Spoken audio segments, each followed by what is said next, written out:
speaker is going to be Dr. or Professor Moiz Bakhiet.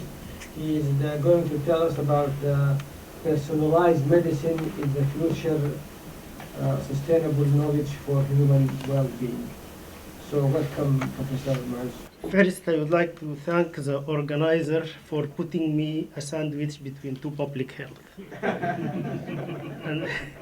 and that is because of two things. The major one is that personalized medicine, when it was evolving a few years ago, it was the enemy of the public health.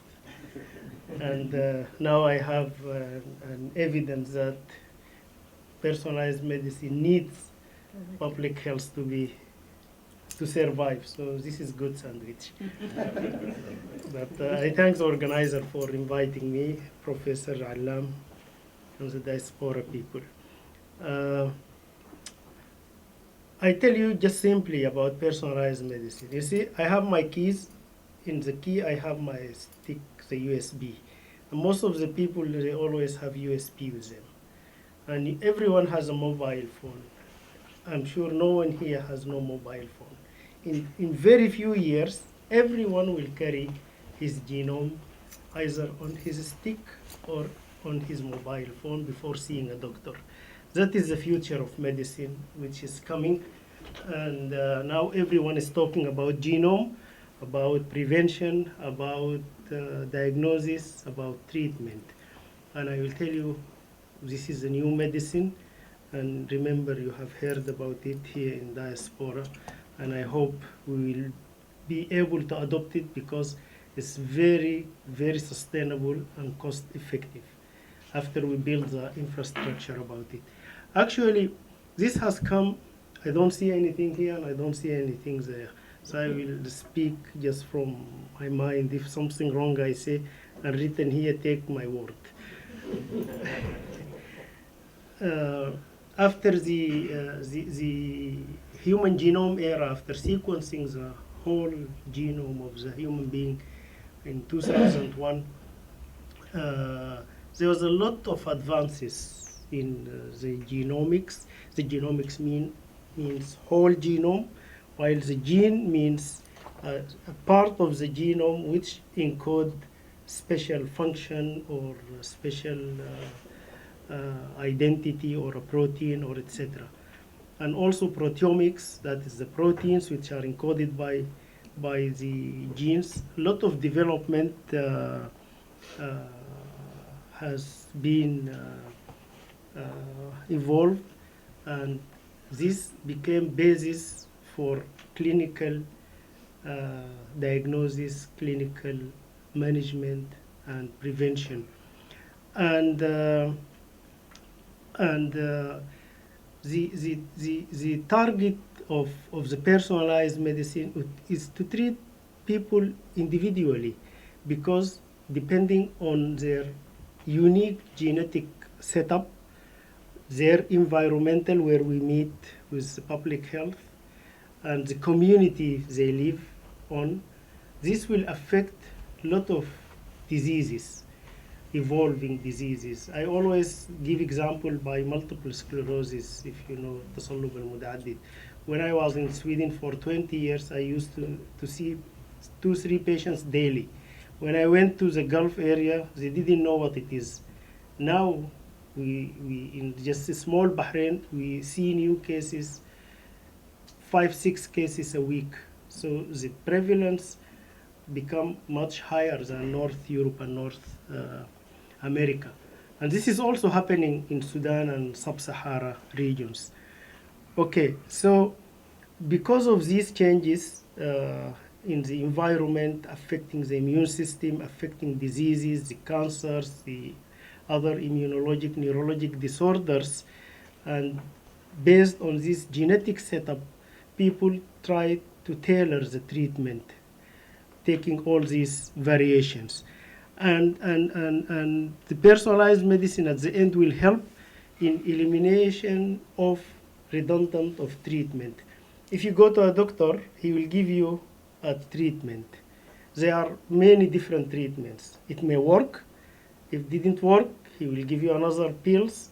If it doesn't work, he will give you a cert. It may cause you a side effect, and always you are worried about the side effects. So personalized medicine is also aiming to avoid side effects, and then it helps in prediction and prevention of diseases, and also it gives an early diagnosis, helping in early intervention and reduction of health cost.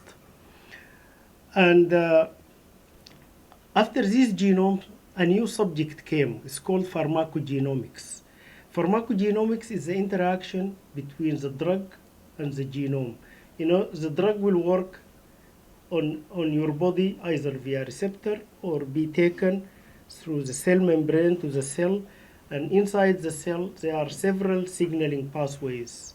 This is called the second messenger system, or downstream transcription factors. Molecules enter to the nucleus of the cell, bind to the promoter parts of the genes, and then turn on the gene doing functions. Okay, so this drug, if there is any abnormality in this pathway, I mean by abnormality like a mutation in the genes encoding one of these signaling pathways, or if there is a polymorphism, which is a common mutation, then the drug will not work. Okay, if the drug may not work, it may cause side effects because of that mutation.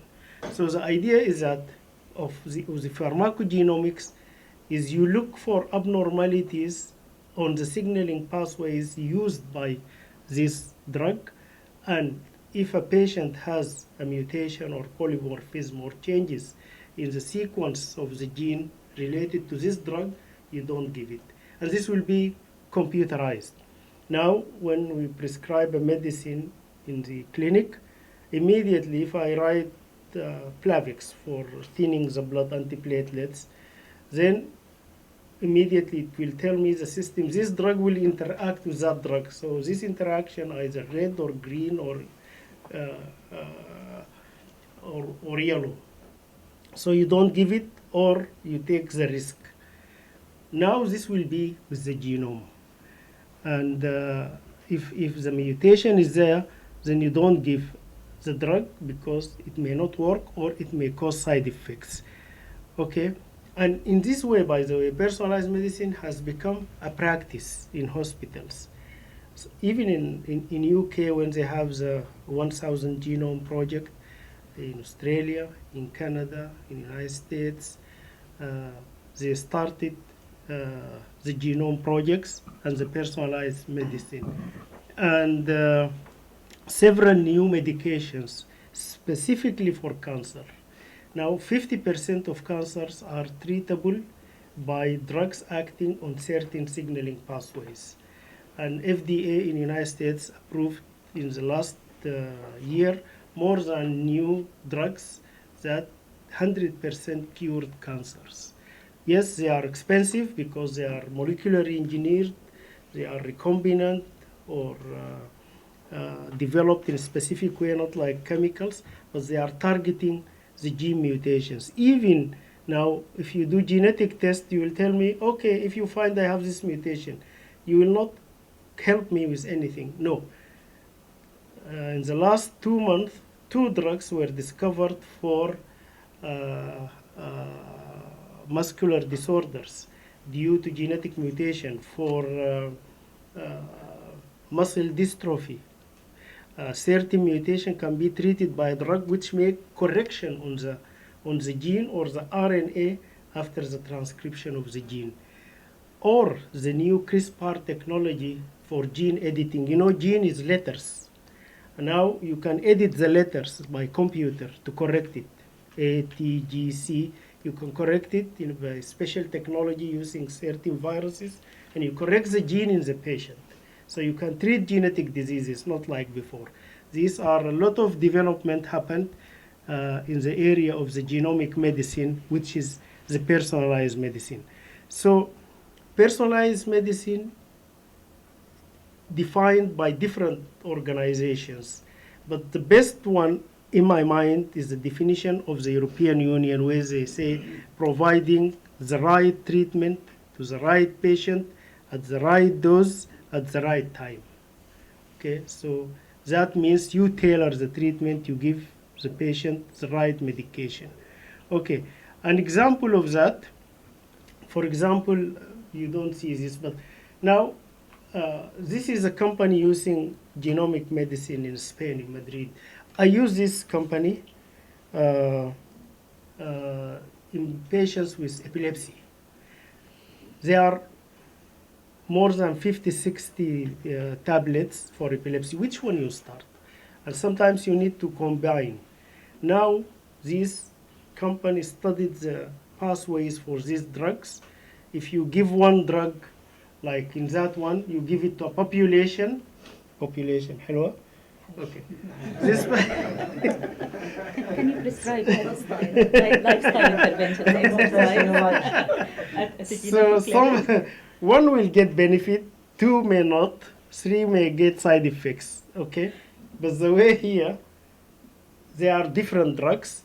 Each one you give them the drug which will suit his genetic and genomic setup, okay? So to help that, you need education. We have to educate the doctors about personalized medicine. We have to educate the community.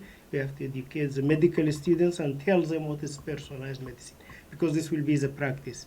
So we started by a program, a master in personalized medicine at the Arabian Gulf University in Bahrain.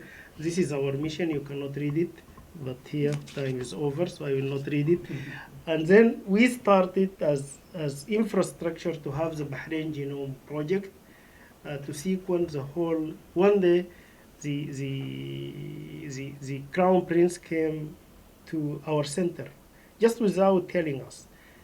And the security came to me, oh, the Crown Prince here. We went out, he said, I want to sequence the whole genome of Bahrain. And I said, this is great, because then you will have the infrastructure, you will treat your people, you will cut the cost. And then we invited all leaders of the genome projects in the world to the Bahrain Genome project.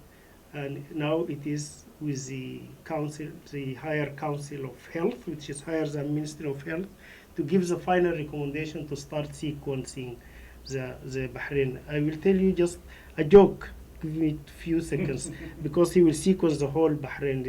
In this joke, I mentioned to some friends in the morning that the king of Bahrain went to China in an official visit, and the Chinese president made big dinner for him, and they were chatting. He asked him, what is the number, not population, of the people of Bahrain? And then the king of Bahrain said, oh, it's like 750,000. Then the president said, oh, why you didn't bring them with you to the dinner?